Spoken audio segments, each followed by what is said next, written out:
As a mortal, Phoenix revealed the first great deception to his followers and ascended to godhood. The lies of life and death, of black and white, and of truth and false. Phoenix revealed that the existence of truth was the greatest deception, and that the only difference between fiction and fact is enough willpower. Atris, Oracle of Half-Truths, is a 3/2 legendary human advisor. Atris costs a blue mana, a black mana, and 2 mana of any color. His abilities are menace, meaning he must be blocked by 2 or more creatures. And when Atris, Oracle of Half-Truths enters the battlefield, target opponent looks at the top 3 cards of your library and separates them into a face-down pile and a face-up pile. You then put one pile into your hand and the other into your graveyard. So let's imagine how this might play out. Atris enters the battlefield, your opponent looks at the top 3 cards of your deck, and then they present you with these 2 piles. The first pile is face up and only has Silent Blade Oni in it. The second pile is face down and has 2 mystery cards. Perhaps your first instinct is just to take the bigger pile, so you decide to take the face down pile. After all, if your opponent was willing to give you a Silent Blade Oni, a very powerful card, these other 2 face down cards must be even better. But whoops!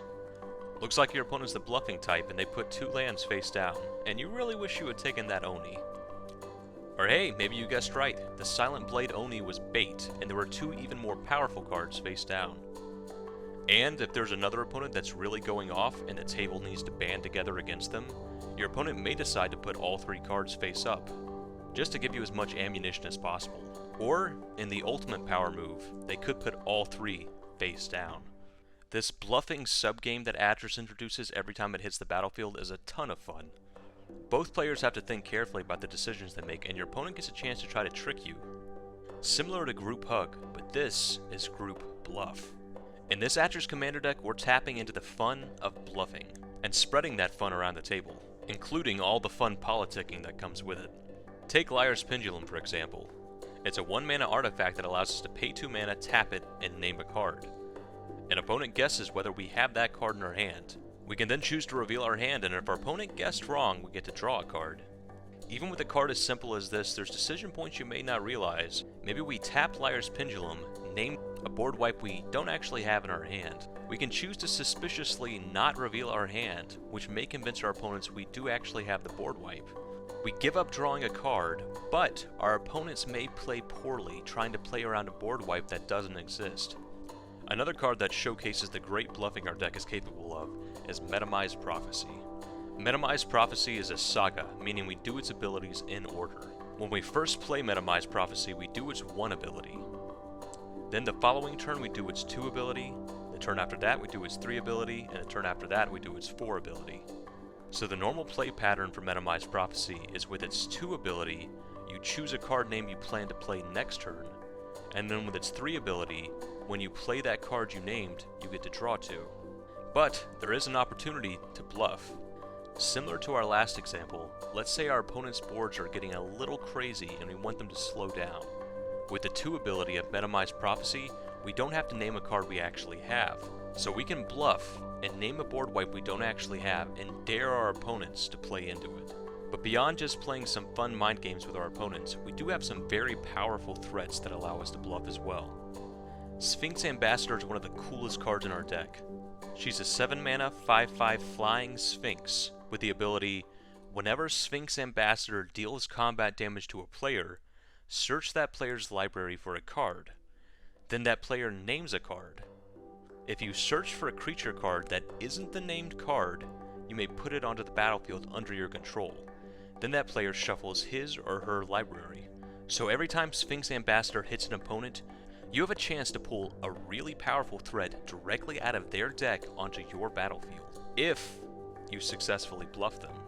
So when you hit your opponent, they're going to be thinking to themselves, what is the best possible creature they could go and grab out of my deck? And you have to think to yourself, do I want to grab their best creature, or maybe their second best creature, or third best? Or maybe even something middling just to really throw them off? Because if they guess right, you get nothing. So your knowledge of your opponent and your ability to bluff is going to be key with Sphinx Ambassador, and it makes Sphinx Ambassador one of the coolest cards in our Group Bluff archetype. Another very powerful card that puts our bluffing skills to the test is Master of Predicaments. Master of Predicaments is a 5-mana 4/4 flying sphinx with the ability, whenever Master of Predicaments deals combat damage to a player, choose a card in your hand. That player guesses whether the card's converted mana cost is greater than or equal to 4. If the player guessed wrong, you may cast the card without paying its mana cost. Again, if your opponent guesses right, you get nothing. So do you pick a high converted mana cost card out of your hand for maximum value if they guess wrong? Or do you pick a low converted mana cost, assuming they'll guess high? We also have Atris, the All-Seeing. Atris is a 6-mana 4/5 flying sphinx with a couple of abilities. With his first ability, you can play 2 and a blue and tap him to draw 2 cards and then discard a card. This is a good source for repeatable card advantage and also plays well with some graveyard strategies we'll talk about later. But more importantly, whenever Atris the All-Seeing deals damage to an opponent, you may reveal your hand. If you reveal cards with at least 6 different converted mana costs, that player loses the game on the spot. So with Atris, the bluffing is a little more indirect. If we have 6 or more cards in our hand, our opponent has no idea if Atris is just a 4/5 or is a game-ending threat. Do they dare take 4 damage to the face, or do they just keep chumping it forever? And how much value can we get out of tricking them either way? And one common thread you might have noticed between these last few threats is that they're all sphinxes. Having these powerful sphinxes in our deck allows us to use Unesh, Cryo-Sphinx Sovereign, to tap into some powerful tribal abilities. Unesh is a 6-mana 4/4 flying sphinx. Unesh has 2 abilities. The first is that Sphinx spells cost us 2 less to cast. Our sphinxes are already very potent threats in our deck, and being able to cast them for 2 less mana is very powerful. Unesh's second ability says whenever Unesh or another sphinx enters the battlefield under our control, we get to reveal the top 4 cards of our library. An opponent separates those cards into 2 piles, then put one of those piles into our hand and the other into the graveyard. So this is pretty similar to our commander's ability, except both piles are face up instead of one pile being face down. This means it isn't quite as bluffy as our commander's ability, but there are still some mental games going on here. Your opponent has to try to evaluate your current game state, and then build 2 piles that are the least conducive to that. And with all the bluffing our deck allows us to do, it can be pretty difficult for our opponent to actually have the correct idea of what our game state is. And we've even got a 1-mana Sphinx in Changeling Outcast. Changeling Outcast is a 1-mana 1/1 that can't be blocked. It also has Changeling, which means it counts as every creature type, including Sphinx. This means we can trigger Unesh's second ability for only 1 mana with Changeling Outcast, which is pretty powerful. But Changeling Outcast is actually playing double duty in our deck, because he's also a ninja. Ninjas are the second tribe our deck is incorporating, and having ninjas in our deck means that every single one of our attacks is also a bluff. That's because all ninjas have the ability ninjutsu. For example, Ingenious Infiltrator has ninjutsu for a blue and a black. If we attack with a creature and our opponent decides not to block it, we can pay a blue and a black to return that unblocked attacking creature back to our hand and put Ingenious Infiltrator into play, tapped, attacking, and also unblocked. Ingenious Infiltrator itself is a 2/3 ninja that says whenever a ninja we control deals combat damage to a player, we get to draw a card. This has some additional synergy with our Changeling Outcast, because not only is our Changeling Outcast unblockable, making it great for sneaking in ninjas with their ninjutsu ability, Changeling Outcast itself is also an unblockable ninja, meaning we have free card draw every combat if we have Infiltrator and Outcast on the battlefield. Ninjutsu also has some great synergy with our commander itself. The enter the battlefield ability of Atris is so flashy that sometimes it's hard to remember Atris also has Menace. That means it takes at least 2 blocking creatures to block Atris. That means even if our opponent has a creature that's way bigger than Atris, Atris gets to attack for free and be unblocked, which makes it a great facilitator of ninjutsu abilities. And returning Atris back to our hand with ninjutsu means we get to cast it again for only 4 mana and get its enter the battlefield ability all over again. Another really powerful ninja in our deck is Silent Blade Oni. Silent Blade Oni is a 7-mana 6/5 demon ninja with ninjutsu for 4, a blue, and a black. Silent Blade Oni reads whenever it deals combat damage to a player, you look at that player's hands. You can choose a non-land card out of that hand and then cast it for free. Having the ability to bluff that we're about to steal the best card out of our opponent's hand every time we attack is going to make our opponents really afraid to ever not chump our attackers. We can get a lot of chump blocking value by just pretending we might be holding up a Silent Blade Oni. We also have some cards to facilitate our ninjas like Bident of Thassa. Biden of Thassa is a 4-mana legendary enchantment artifact that says whenever a creature we control deals combat damage to a player, we get to draw a card. We can also pay 1 and a blue and tap it to force our opponent's creatures to attack this turn if they're able. This activated ability is pretty great because it means we can get blockers out of the way by forcing them to attack, allowing us to get in with the attack-triggered abilities of our ninjas and our sphinxes. We can also use it politically, telling an opponent with a board full of small creatures that we will force them to attack, even if they don't want to, unless they do what we want. Probably our single strongest ninja is Fallen Shinobi. Fallen Shinobi is a 5-mana 5/4 zombie ninja. It has ninjutsu for 2, a blue, and a black. And it has the ability, whenever Fallen Shinobi deals combat damage to a player, that player exiles the top 2 cards of their library. Until the end of the turn, you may play those cards without paying their mana costs. Having such a powerful ability trigger every time it hits for a ninjutsu cost of only 4 is a really scary combination, because it means as soon as we have 4 mana up, our opponents have to be afraid of every single one of our attacks. And Fallen Shinobi's ability to steal cards off of the top of our opponent's deck is a nice transition into the next aspect of our bluff strategy.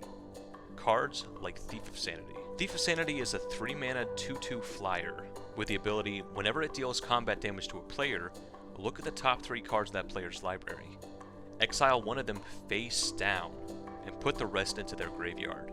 For as long as that card remains exiled, you may look at it, you may cast it, and you may spend mana as though it were mana of any type to cast that spell. So Thief of Sanity's ability to steal the best of the top 3 cards of an opponent's deck every time it hits is already a great source of card advantage. But what makes it fit right into our bluffing theme is the fact that we exile the card face down. Our opponent is going to be racking their brain thinking, what could they have possibly pulled off the top of my deck? And if we know our opponent's deck and there's something really devastating we could have pulled off the top, we can play as if we have that card, even if in reality, we didn't pull anything super great off the top. Gonti, Lord of Luxury, allows us to bluff in the same way. Gonti is a 4-mana 2/3 with Death Touch. When Gonti enters the battlefield, we get to look at the top 4 cards of an opponent's library, exile 1 of them face down, and then put the rest on the bottom of that library in a random order. And then it works exactly the same as Thief of Sanity, allowing us to cast it at any point with any type of mana. As long as we have these cards in exile face down, our opponent not only has to play around our own tricky cards, they'll be wondering which of their own bombs we could potentially have waiting in the wings at any moment. And to spread the group bluff around a little bit, we have Kheru Minder. So Kheru Minder is a 3-mana 1/3 with Menace. It says, whenever Kheru Minder deals combat damage to a player, that player exiles a card from his or her hand face down. And as long as we control Kheru Minder, we can look at and play those cards. Being able to steal cards out of our opponent's hand is pretty sweet, but what's especially great is our other opponents have no idea what the card was that was just exiled face down. This can allow for some collaborative bluffing. We could say something like, wow, I can't believe you gave me a counterspell, and our opponent has the option to play along. This can put the fear in our other 2 opponents' head that there's a counterspell waiting in the wings, even if in reality all our opponent did was put a land face down. One important thing to note with Kheru Minder is that unlike the other 2 cards we just looked at, you can't use mana as though it was mana of any type to cast cards exiled by Kheru Minder. So with that in mind, we do have cards like Felwar Stone, Darksteel Ingot, and Prismatic Lens in our mana base, just so we can cast spells of any color. And speaking of face down cards, one of the other big ways we try to bluff our opponents is with morphs. If a card has Morph, that means you have the option to cast it face down as a 2/2 creature for 3 mana of any color. Then you can turn it face up at any time by paying its Morph cost. Take Grim Haruspex for example. We can cast it normally face up for 2 and a black, or we have the option to cast it face down for 3 mana of any color as a 2/2. Then if, say, our opponent tries to board wipe us, we can pay 1 black mana to flip Grim Haruspex face up, allowing us to tap into its ability to draw a card every time one of our creatures dies, greatly mitigating the damage of a board wipe. We don't have a ton of morphs in our deck, only some of the best ones, but we do have enough of a variety that our opponents are going to have to think long and hard about what that face down card could be every time we have a morph on the battlefield. Besides morph creatures themselves, we also take advantage of the ability to hide information and bluff that morphs provide by using some powerful cards with Manifest. Manifest is similar to Morph in that it allows us to put cards face down onto the battlefield as 2/2 creatures. But with Manifest, the face down cards don't specifically have to have Morph as an ability. For example, Primordial Mist is a 5-mana enchantment. It says at the beginning of your end step, you may manifest the top card of your library, which means we take the top card of our library, put it onto the battlefield face down as a 2/2 creature, and then if that face down card happens to be a creature card, we can flip it over at any time for its normal casting cost. So manifest cards like Primordial Mist allow us to build an army of face down 2/2s, and our opponent will have no idea which of those cards are legitimate threats they should worry about and which of them are just face down lands. Every time our opponent attacks us, they have to worry, what if that 2/2 flips over into a giant sphinx and eats my attacking creature? Primordial Mist is also just a fantastic source of card advantage because it has a secondary ability that says we can exile a face down permanent we control face up, and then we can play that card this turn. This means if we do exile some lands off the top of our deck, or exile some non-creature spells we actually want to cast, we have the ability to exile those cards face up, play them if they're lands, or cast them if they're like instants or sorceries that we actually want to cast. And another really powerful manifest card we have is Ghastly Conscription. Ghastly Conscription is a 7-mana sorcery that says exile all creature cards from a target player's graveyard in a face-down pile. Shuffle that pile, and then manifest all those cards. Cards like Primordial Mist and Ghastly Conscription allowing us to build an army of 2/2 face-down morphs means we get to constantly bluff every combat, every attack, every block. Our opponents have to consider, what if we have the worst possible card for them face down? And we can pretend like we do have exactly that card. And staying true to our Group Bluff mantra, we allow our opponents to get in on the action as well. Reality Shift as a 2-mana instant is a really efficient answer to any creature our opponent has. It says exile target creature. Its controller manifests the top part of their library. So we do get to get rid of the scariest creature on the battlefield, but our opponent does get a face down card, which could be something very good or could be a great opportunity for them to get the bluff. And finally, we're going to cover the supportive backbone of our deck. These are the cards that keep our deck functional and also facilitate our different bluffing themes. An important thing to know about our commander Atris is that the pile we don't pick goes into our graveyard. This can make cards like Kederekt Leviathan a no-win situation for our opponents. If they put it in the pile we pick, we can just cast it normally, but if they put it in the pile that we don't pick, it goes into our graveyard and then we can cast it from our graveyard. Kederekt Leviathan is especially powerful in this regard because it essentially is a board wipe that we can cast from our graveyard, which makes it a very powerful resource in our deck. Similarly, we have Cling to Dust, which primarily is a really great graveyard hate card in our deck. It's a 1-mana instant that allows us to exile a card from a graveyard, and if it's a creature card, we gain 3 life, or otherwise we draw a card. And it also has an escape cost of 4 mana and exiling 5 other cards from our graveyard. This escape cost means we can continually recast it over and over and over again out of our graveyard, which means not only is it great graveyard hate, in a pinch, we can also turn it into a card advantage engine. By paying its escape cost over and over and over again and exiling non-creatures out of graveyards, we can draw some cards and dig ourselves back into the game. In continuing to take advantage of our graveyard, we have some cards to return cards from our graveyard to the battlefield or to our hands. Palace Siege, for example, is a 5-mana enchantment, and every turn it allows us to return a creature out of our graveyard to our hands. And we also have some cards just to straight up reanimate creatures out of our graveyard, like Animate Dead. And 2 very powerful facilitators in our deck are Vesuvan Shapeshifter and Panharmonicon. Vesuvan Shapeshifter is incredible in our deck because it hits on almost all of our different bluffing themes simultaneously. It has Morph, so we can add it to our litany of face-down cards our opponent has to worry about. It can become a copy of either of our tribes, a Sphinx or a Ninja, and just having a card that can become a copy of any of our bluffy threats, or even just the most powerful threat on the battlefield, is really powerful. Panharmonicon is great because it means every time our commander enters the battlefield, we get to double up its ability. And we can choose 2 different opponents even to really spread that spirit of group bluff around the table. One thing I will note though is we're not super built around Panharmonicon, and it is the most expensive card in our deck.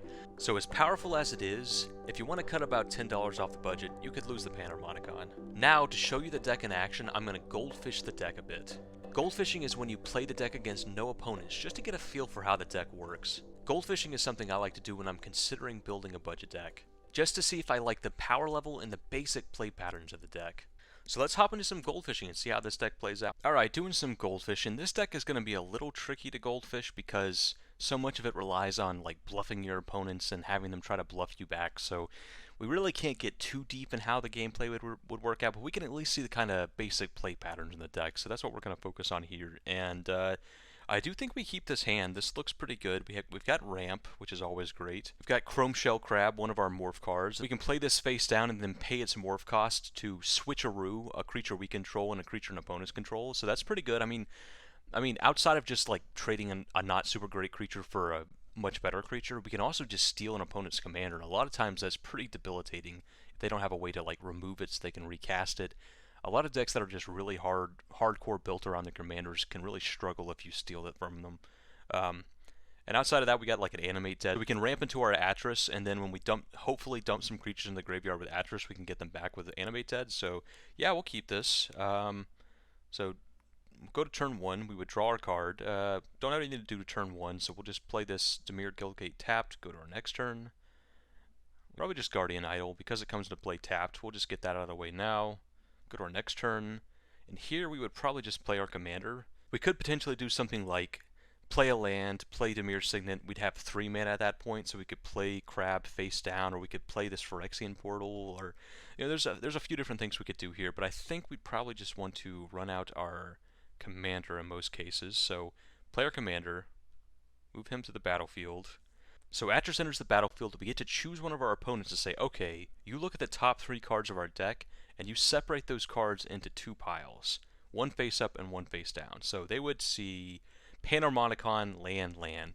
So now this really depends. This is where it's so much fun, right? Because it really depends on who our opponent is exactly, right? Panharmonicon is obviously the best card, right?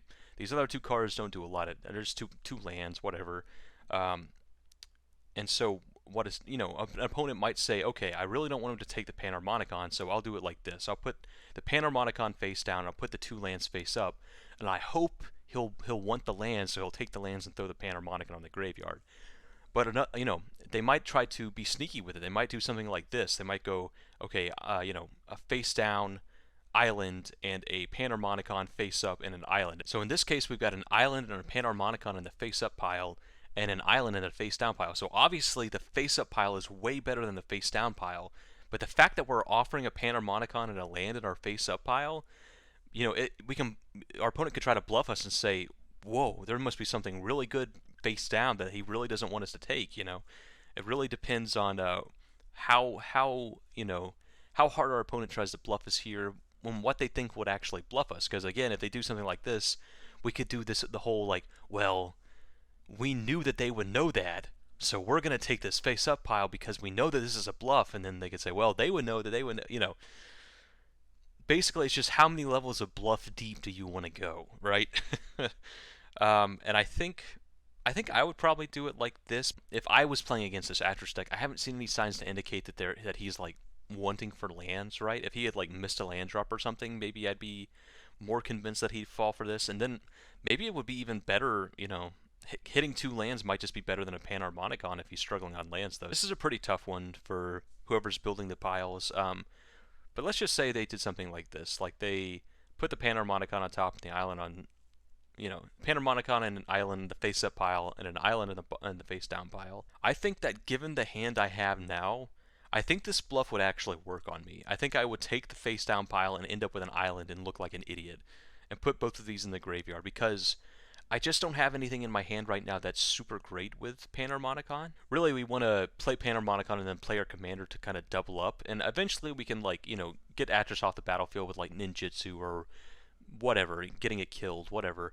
and we can recast it again, and eventually Panharmonicon will be good like that too. But I think just given this hand, I would take the face down, and I'd get kind of screwed. But look how much fun that is, right? Look at how many decisions we had to make on turn 3. This is turn 3, and we're like already thinking this deep about about the potential bluffs and decisions we could make based off of one into the battlefield of our commander, right? Atris is just such a fun card, and the fact that it like brings other players into it, so you're not just kind of playing with yourself, makes it even like just an awesome design on the card. So we'll go to our turn 4. And here's where it's starting to get kind of hard to determine what we would do, because it kind of depends on what's happening on the board at this point. What we want to kind of respond to, what we want to set up. You play out Phyrexian Portal here to start setting up for some card advantage, to start digging for some powerful plays. Or we could do something like, play Dimir Signet, pay 3 mana, play our Chrome Shell Crab face down. So let's flip that over. Play this face down as a morph, as a 2/2. Then we can play like Dimir Aqueduct, bounce this island back to our hand, and kind of set ourselves up more there, like being able to flip over this Chrome Shell Crab if one of our opponent has played out like a really strong commander or a really powerful threat and we want to steal it, we get set up with Chrome Shell Crab like that. So really just depends on what we want to do here. Maybe it's even better to play Bite into Thassa if our, because remember Atris has Menace here, right? So if one of our opponents only has one creature or no creatures, we could play out Bite into Thassa here, start attacking with Atris to generate card advantage. So there's a lot of different ways we could go depending on what our opponents are doing, but I think we'll probably end this here because we are getting into kind of theoretical situations here. So let's just go on to the next game, try to goldfish a bit more. Okay, so this hand, it's a lot of kind of expensive spells, but we do have some ramp to get to them, so I think I would keep this hand. So turn 1, we would draw a card. Okay, Panharmonicon's pretty good, so we'll play probably Command Tower, pass turn. So turn 2, we would play our Dark-Rotted Catacombs, play out Dimir Signet, pass turn. Oh, a land is nice there. So here we have a couple choices. We could play out Commander Sphere to kind of ramp ourselves up more, keep advancing our mana, but I think what I would do here is play Panharmonicon, because we are kind of wanting lands at this point, right? And by doing this and going to our next turn, now we can play out our commander, Atris, and double up the triggers. And we're almost guaranteed to hit some lands this way. So we'll play our commander here for 4 mana, double up our triggers, so we'll pick, opponent A and opponent B and say, alright, separate these into 3 piles. So the first will be land, animate dead, and the second will be brainstorm, thief, and a land. So we're probably getting some lands here, right? So it's hard to say exactly how our opponent would split this up.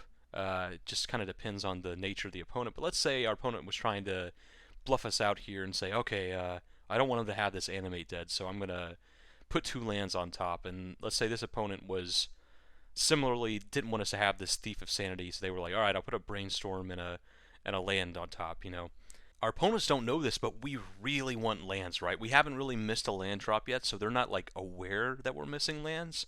But we would just be like, alright, we'll snap up this, grab up all these lands, this brainstorm, and just dump these 2 in the graveyard, right? We don't really care what's face down, because being guaranteed to hit a bunch of lands is great. So we'll play a swamp here, hit our land drop. Nothing else we can really do this turn, so we will probably just go to our end step, and we'll have to discard 2 cards. Probably just discard like a brainstorm and a... We are kind of actually close to winning with this Atempsis, because we have this combination of Atempsis plus Key to the City, which actually could probably kill our opponent. So I think I'll just discard 1 of the lands and the brainstorm and keep the rest of this.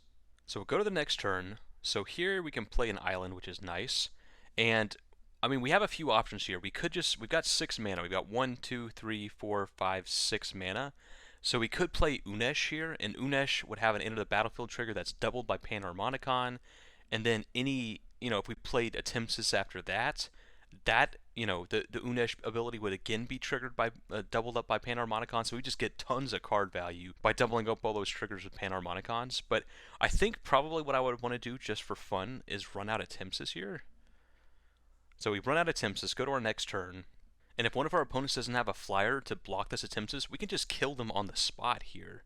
So they don't know we have the kill in hand here, right? We do, but they don't know that. So for all they know, we could be bluffing. So maybe an opponent lets us through, or maybe our opponent just doesn't have a flying blocker. But we attack with Atempsis, hit an opponent, and we can say, okay, I reveal my hand. I've got 0, 2, 3, 5, 6, 7. And that's 6 different converted mana costs, so whoever we hit with that Atempsis is just dead. They're just out of the game. So that's pretty cool. And then in turns past this, we can go Key to the City, which we can use to make our Atempsis unblockable. This turn in particular, we couldn't do it and also kill our opponent because we would play Key to the City. You have to tap it and discard a card to make a creature unblockable. So this would actually put us down to less than 6 cards in hand, so we couldn't actually kill our opponent if we did that this turn, but we could just play out our Key to the City here and then set up for subsequent turns to kill the rest of our opponents with this Atempsis. So that's pretty powerful stuff. Look at all the options we had here. We had the options to just kill our opponents with Atempsis.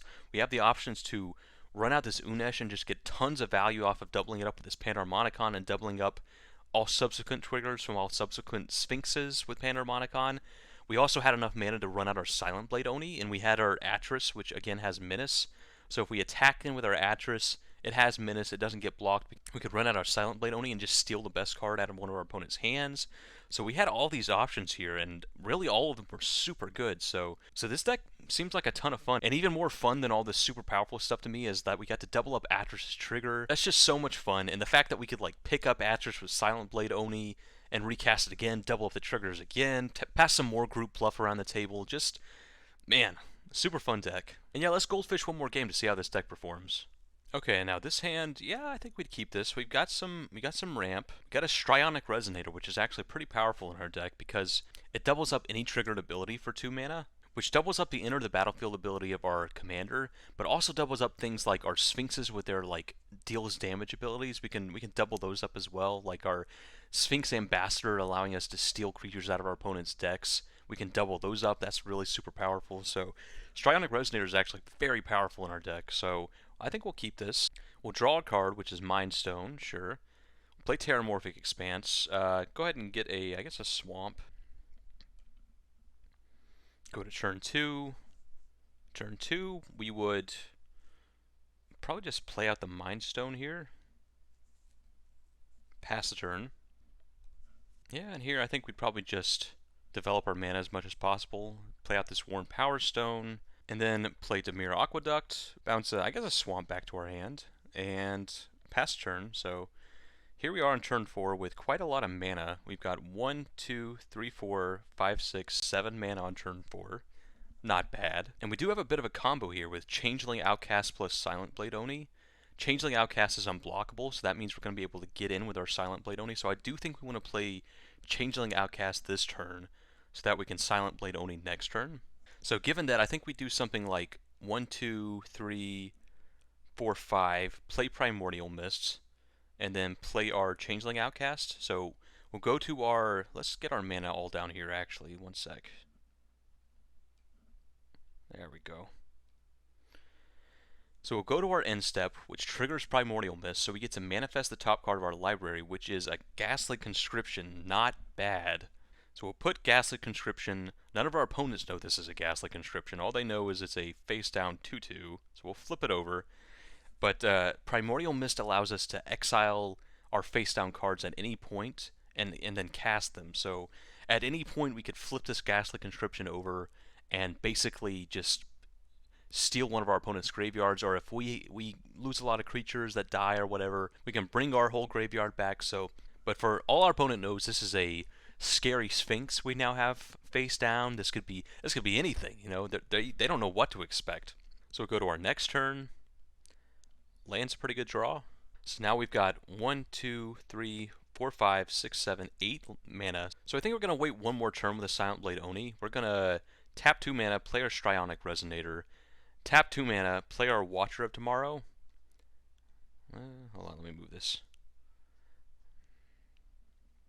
Move this face down card over here. Play our Watcher for Tomorrow. Look at the top 4 cards of our deck. We get to exile 1 face down and put the rest on the bottom. I guess we take the Blood for Bones. That'll be a good way to sort of reuse our commander over and over again. So we'll put this exile. This is actually a good combo right here. Just in these 4 cards, we happen to get kind of both pieces of this combo. But Blood for Bones with Scholar of Ages, we can keep sacrificing the Scholar of Ages to Blood for Bones and then also bringing it back with Blood for Bones. And then when the Scholar of Ages is brought back by Blood for Bones, it gets to get 2 sorceries or instants from our graveyard, which includes Blood for Bones. So we kind of get this free, repeatable reanimation effect with Scholar for Ages and Blood for Bones, just to kind of recycle. You know, we can recycle this Whirlwind Denial a million times, for example. So that'd be pretty nice. But I think out of these, we will just take the Blood for Bones, put that into exile. So if this Watcher ever dies, we get to get this Blood for Bones into our hand. And then we would just play our commander. So pay 4 mana, play Atris, move it to the battlefield. We get to, our opponent gets to look at the top 3. We don't get to see these. So again, it kind of depends on our opponent's temperament, how they want to split this up. They know we don't need mana, right? They know we're not going to be tempted by mana because we've just got all the mana in the world. So I think they would probably do something like, I I guess like put an island face down, put a Tempt with Immortality face up, and just hope we are we are tricked by this pile thinking, okay, well, this is a pretty good pile face up. There must be something really good face down. And I think in this case, because the Tempt for Immortality isn't super helpful right here, this is a fun sort of like reanimation politics card that goes with our sort of a politicky theme with all this bluffing, but we really don't have anything in our graveyard right now, so I think I would take the face down pile and get a big womp womp, get bluffed successfully. And I mean, but our land's not bad. That means we get up to 9 mana next turn. Then we'll go to our end step. Primordial Mist triggers. Ooh, Kederekt Leviathan. So this comes as a face down card. Again, our opponents don't have any idea what this is.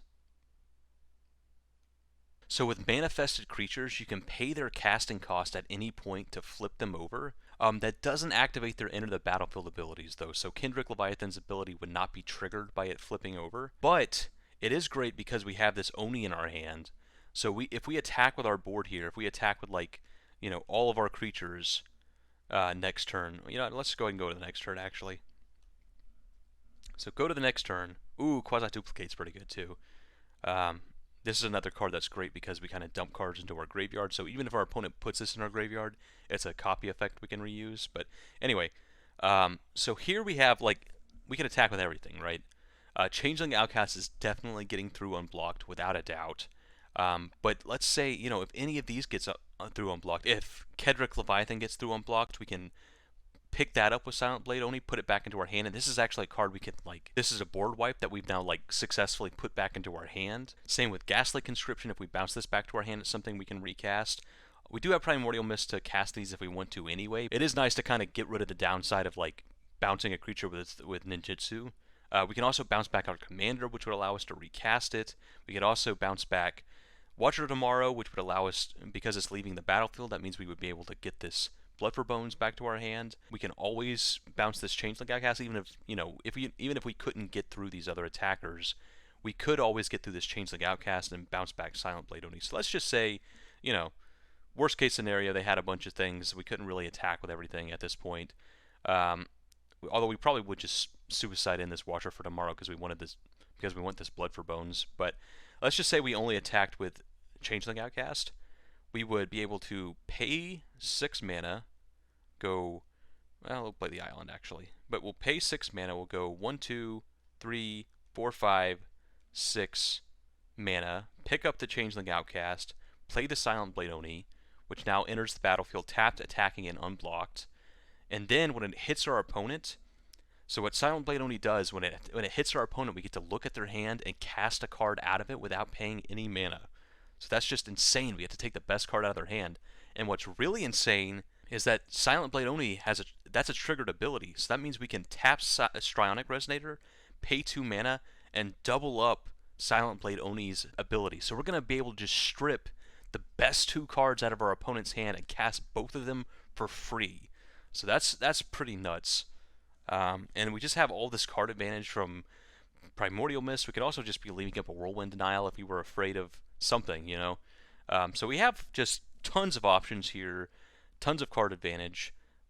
We could get Blood for Bones back by just suiciding in this Watcher for Tomorrow, and then we can really go off by, like, you know, reusing Atris, getting creatures back from our graveyard. A trick with Quasi-Duplicate is we can copy Atris. Obviously, Atris is legendary, so we won't be able to keep the copy. It'll legend rule itself to death, but we still get the Enter the Battlefield trigger, right? So we can still play Quasi-Duplicate, get a copy of Atris, copy that Atris' triggered ability with Strionic Resonator. We get to double bluff, swing that around the table, have a fun group bluff experience, get tons of card advantage, and yeah, this deck just fires on all cylinders, and it's just a blast to play. Like, this is a super cool deck. This is exactly like the kind of deck I would play like endlessly in real life. So this deck seems like an absolute blast.